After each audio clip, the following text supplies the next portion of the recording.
क्या भारत ने अपनी परमाणु नीति बदल दी? क्या भारत अब पहले से ज़्यादा आक्रामक परमाणु शक्ति बन चुका है? सिपरी 2026 की एक रिपोर्ट ने पूरी दुनिया का ध्यान भारत की ओर खींच लिया है। रिपोर्ट कहती है कि पहली बार भारत के 12 परमाणु हथियार ऑपरेशनली डिप्लॉयड यानी परिचालन में तैनात है। लेकिन इसका क्या मतलब? भारत की नो फर्स्ट यूज पॉलिसी खत्म हो गई, या फिर यह केवल सेकेंड स्ट्राइक कैपेबिलिटी को मजबूत करने की रणनीति है? आज के इस वीडियो में हम सिपरी रिपोर्ट 2026, भारत के nuclear triad, second strike capability और यूपीएससी जीएस पेपर 3 के पूरे पर्सपेक्टिव को केवल 10 मिनट में आसान भाषा में समझेंगे। देखिए, युद्ध की सबसे बड़ी ताकत हथियार नहीं बल्कि वह भरोसा है कि दुश्मन हमला करने से पहले 100 बार सोचे, यानी डिटरेंस यानी निवारण का सिद्धांत। और इसी सिद्धांत पर आधारित है भारत की परमाणु नीति। तो भारत के परमाणु त्रिशूल में रणनीतिक बदलाव सिपरी 2026 की रिपोर्ट है, यानी Stockholm International Peace Research Institute की रिपोर्ट है। भारत के लिए एक महत्वपूर्ण रणनीतिक संकेत लेकर आई है। तो देखिए, रिपोर्ट के अनुसार पहली बार भारत के 12 परमाणु हथियार जो ऑपरेशनली जो है डिप्लॉयड माने गए हैं, ठीक है, परिचालन में तैनात, और उनका वर्गीकृत किया गया है। केंद्रीय विजन की अगर हम बात करते हैं, लेकिन विश्वसनीय न्यूनतम निवारण, आधुनिकीकरण, द्वितीय हमला क्षमता, सेकेंड स्ट्राइक का सुदृढ़ीकरण।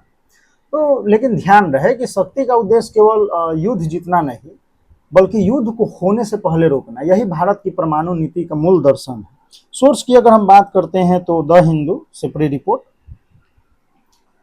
सिपरी 2026 की सबसे बड़ी खबर, इनमें 12 जो हथियार सक्रिय परिचालन जो है, तैनाती हथियार है जो व्यवस्था में रखे गए हैं। यह परिवर्तन जो है किसी ऑफेंसिव स्ट्रेटजी का संकेत नहीं देता, बल्कि जो है सेकेंड स्ट्राइक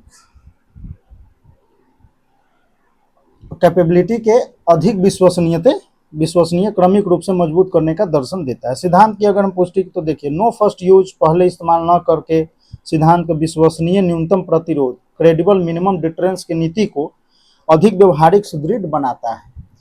यानी जो सेकेंड स्ट्राइक कैपेबिलिटी है इसको अधिक विश्वसनीय बनाता है, और यदि कोई देश भारत को पहले परमाणु हमला भी कर दे तो भारत उसके बाद भी जवाब देने में सक्षम रहेगा, और इस क्षमता की विश्व राजनीति में सबसे बड़ा डिटरेंट माना जाएगा। और peace is preserved not by fear alone but by credible preparedness. Bharat बनाम अगर हम वहीं पे पाकिस्तान की बात कर लेते हैं, चीन, तो हम देख सकते हैं कि कुल जो है वार हेड्स जो है भारत के पास अभी कितना, 109, जो 190 जो 180 से 190 हुआ है 2025 से 2026 में।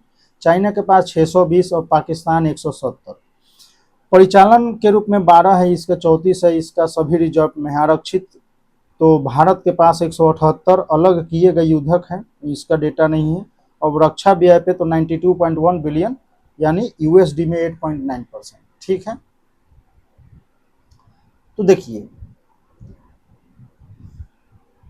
अब देखा जाए तो यहाँ पर संख्या के आधार पर भारत अभी भी चाइना से काफ़ी पीछे है, लेकिन भारत की रणनीति जो है कभी भी हथियारों की संख्या बढ़ाना नहीं रही है।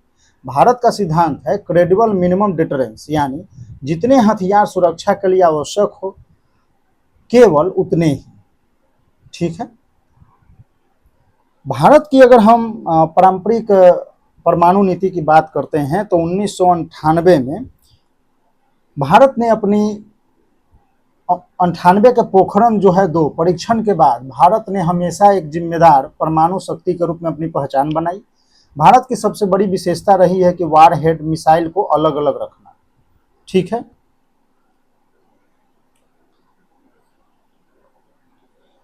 और इससे जो है किसी एक्सीडेंट या मिस कैलकुलेशन की संभावना जो है देखा जाए तो बहुत कम हो जाती है, ठीक।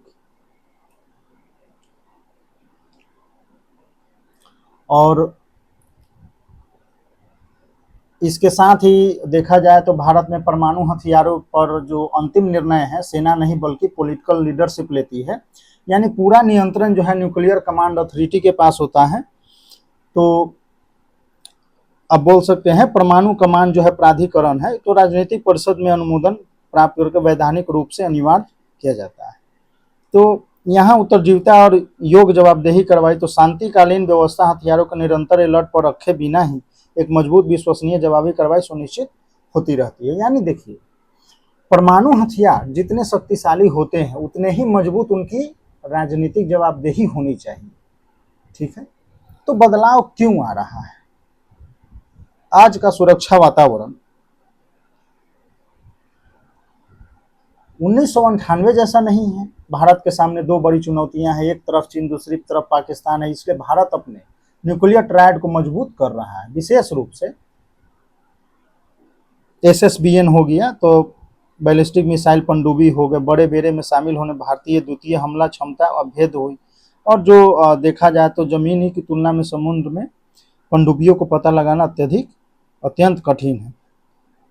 कैनिस्ट्राइज मिसाइल की अगर हम बात करते हैं तो अग्नि 5 और अग्नि P, तो आधुनिक मिसाइल सीलबंद कंटेनरों में रखा जाता है। इससे मिसाइलों की गतिशीलता तेज होती है और भंडारण की अवधि जो है लंबी होती है। अत्यंत कम समय में इन्हें लॉन्च किया जा सकता है। ठीक है, तो देखिए अग्नि 5 हो गया, अग्नि P है। तो कनिस्टर टेक्नोलॉजी का सबसे बड़ा लाभ यही है कि कम समय में लॉन्च है, बेहतर सुरक्षा हो, अधिक मोबिलिटी हो, यानी fast response without compromising safety. अब वैश्विक चुनौतियों की अगर हम बात करते हैं तो आज दुनिया का सबसे बड़ा संकट केवल हथियार नहीं है, बल्कि आर्म्स कंट्रोल एग्रीमेंट का कमजोर होना है। न्यू स्टार्ट ट्रीटी का भविष्य अनिश्चित है और विश्व की दो सबसे बड़ी परमाणु शक्तियां अमेरिका और रूस के बीच जो है भरोसा लगातार देखा जाए तो हमेशा कम ही हो रहा है। अब ऐसे समय में भारत को दो फ्रंट पर डिटरेंस बनाए रखना पड़ता है, जैसे चीन हो गया, पाकिस्तान हो गया, और यही भारत की रणनीतिक चुनौती भी है देखा जाए तो यहाँ है न्यू स्टार्ट संधि समाप्ति के बाद पारदर्शिता और विश्वास निर्माण समाप्त हो गए। वर्तमान में अमेरिका रूस के बीच में है जो शस्त्रागार विनिर्मित करने वाला। तो वैश्विक जो है परमाणु होड़ तेज हो रही है दो मोर्चों पे, तो हम टू फ्रंट पे। तो चाइना तेजी से जो है बढ़ते अपने परमाणु शस्त्रागार जो है कर रहा है, बना रहा है। तो देखिए यहाँ पर पाकिस्तान हो गया एंड चाइना, ठीक है, दोनों हैं। तो चाइना और पाकिस्तान यही भारत के रणनीतिक चुनौती हैं हमारे लिए। अब भविष्य के युद्ध कैसे होंगे? अब युद्ध केवल मिसाइलों से नहीं होंगे, AI, cyber attack, hypersonic missile, अब देखा जाए तो स्पेस सर्विलांस हो गया, क्वांटम कम्युनिकेशन हो गया, और इन सभी तकनीकों ने डिसीजन टाइम को बहुत कम कर दिया है। आज गलत सूचना या साइबर अटैक भी परमाणु संकट पैदा कर सकते हैं। इसलिए फ्यूचर न्यूक्लियर स्ट्रेटेजी केवल वारहेड की नहीं है बल्कि टेक्नोलॉजी की भी है। तो यहाँ पे यही है कि निर्णय लेने के समय में कमी, यानी देखिए AI, साइबर वगैरह ये सब जो है समय लेने में समय सीमा जो है अत्यधिक कम कर दिया है। परमाणु कमान नियंत्रण प्रणाली, साइबर हमले, AI आधारित गलत गणनाएं भी जो है आत्मघाती संघर्ष को जन्म दे सकती है। पनडुब्बी रोधी अगर हम बात करते हैं तो एंटी सबमरीन वारफेयर में प्रगति हुई है। तो उन्नत उपग्रह निगरानी, पानी के भीतर सेंसर नेटवर्क, पनडुब्बी रोधी युद्ध तकनीकों में सुधार के कारण बैलिस्टिक मिसाइल जो पनडुब्बी है के लिए भी जो है समुद्र में अदृश्य बने रहना मुश्किल हो जाता है। तो देखिए भविष्य के युद्धों में सबसे शक्तिशाली हथियार होगी सूचना। भारत को क्या करना चाहिए? तो विशेषज्ञों के अनुसार भारत जो है 3 क्षेत्रों पर ध्यान देना चाहिए। पहला है सी बेस्ड न्यूक्लियर डिटरेंस, यानी SSBN फ्लीट को मजबूत करना। दूसरा है K4 बैलिस्टिक मिसाइल, इनको मजबूत करना है हमें। नियंत्रण पे क्या है जो राजनीतिक परिषद है उसका एक देखिए, भारत सुनिश्चित करना जारी रखना चाहिए कि सभी परमाणु संबंधी परिचालन निर्णय नेतृत्व नागरिक नेतृत्व वाली परमाणु कमान प्राधिकरण के अधीन रहे। प्रधानमंत्री की अध्यक्षता वाली राजनीतिक परिषद का एकाधिकार अटूट रहना चाहिए। समुद्री अगर हम आधारित प्रतिरोध विस्तार की अगर हम बात करते हैं तो लंबी दूरी की पनडुब्बी से दागे जाने वाले बैलिस्टिक मिसाइलों को तेजी से विकास किया जाए और K4 SLBM एंड भविष्य में K5 K6 मिसाइलों की नौसेना में तेजी से शामिल किया जाए। और भारतीय पनडुब्बियां जो है शत्रुतापूर्व जल क्षेत्र से दूर सुरक्षित रहकर भी अचूक निशाना लगा सकते हैं। तो आप बोल सकते हैं कि K4, K5, K6 जैसी लंबी दूरी को SLBM मिसाइलों से तेज विकास। तीसरा हो गया सिविलियन कंट्रोल को हमेशा सर्वोच्च रखना, यानी विश्वसनीय लोकतंत्र की पहचान केवल शक्ति नहीं बल्कि शक्ति पर नियंत्रण भी है। तो साइबर आगे की अगर हम रणनीति की बात करते हैं तो भारत केवल हथियार पर्याप्त, जो भविष्य में देखा जाए तो केवल हथियार पर्याप्त नहीं होंगे, जरूरत होगी साइबर नेटवर्क की, क्वांटम इंक्रिप्शन की, स्पेस बेस्ड अर्ली वार्निंग की, सैटेलाइट सर्विलांस, और एक क्या है न्यूक्लियर कॉन्फिडेंस बिल्डिंग मेजर्स।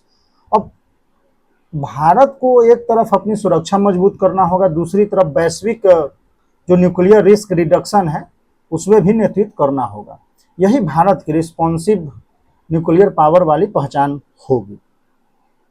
ठीक है, तो देखिए इनक्रिप्टेड वही है, अर्ली वार्निंग हो गया और नेटवर्क आधुनिकीकरण किया जाए, विश्वसनीयता जो है तो न्यूक्लियर कॉन्फिडेंस बिल्डिंग तो भूमिका होनी चाहिए। तो 12 जो है सक्रिय परमाणु हथियारों पर सिपड़ी की 26 की रिपोर्ट भारत के आक्रामक रुख को नहीं बल्कि एक अत्यधिक परिपक्व उत्तरदायी उत्तरजीविता योग्य परमाणु त्रिशूल के विकास को प्रदर्शित करता है। क्षेत्रीय स्थिरता और बहुपक्षीय निष्क्रियता के दौर में यह संतुलन भारत की रणनीतिक स्वायत्तता की रक्षा करता है। अब देखिए, यानी आप बोल सकते हैं कि सिपरी 2026 की रिपोर्ट का सबसे बड़ा संदेश यह है कि भारत अधिक आक्रामक हो गया है, बल्कि भारत एक अब अधिक prepared, survival, credible nuclear power बन रहा है। यही आधुनिक जो है सेकंड स्ट्राइक कैपेबिलिटी का उद्देश्य है। तो सबसे सुरक्षित राष्ट्र वह नहीं जिसके पास सबसे अधिक हथियार हो, बल्कि वह जो युद्ध को रोकने की सबसे अधिक क्षमता रखता। ठीक है, तो यहाँ अगर हम बात करते हैं कीवर्ड्स की अगर, या तो क्रेडिबल मिनिमम डिटरेंस हो जाएगा, नो फर्स्ट यूज हो जाएगा, second strike capability, nuclear triad, sea based deterrence, canisterised missile हो गया, strategic stability, counter value versus counter force, nuclear command authority, survival deterrence. So deterrence succeeds when strength is visible but resistance is unquestionable. Resistance is unquestionable. अगर आपको लगता है कि UPSC current affairs को इस तरह कंसेप्ट एनालिसिस और mains perspective के साथ पढ़ना अधिक आसान है तो वीडियो को लाइक शेयर सब्सक्राइब करें। अब कमेंट में हमें बताएं कि क्या भारत के भविष्य में अपनी जो नो फर्स्ट यूज पॉलिसी है यानी जारी रखनी चाहिए या बदलते जो वैश्विक परिदृश्य है, तो बदलते वैश्विक सुरक्षा माहौल में इसकी समीक्षा की जानी चाहिए। धन्यवाद, मिलते हैं अगले यूपीएससी करंट अफेयर्स एनालिसिस के साथ।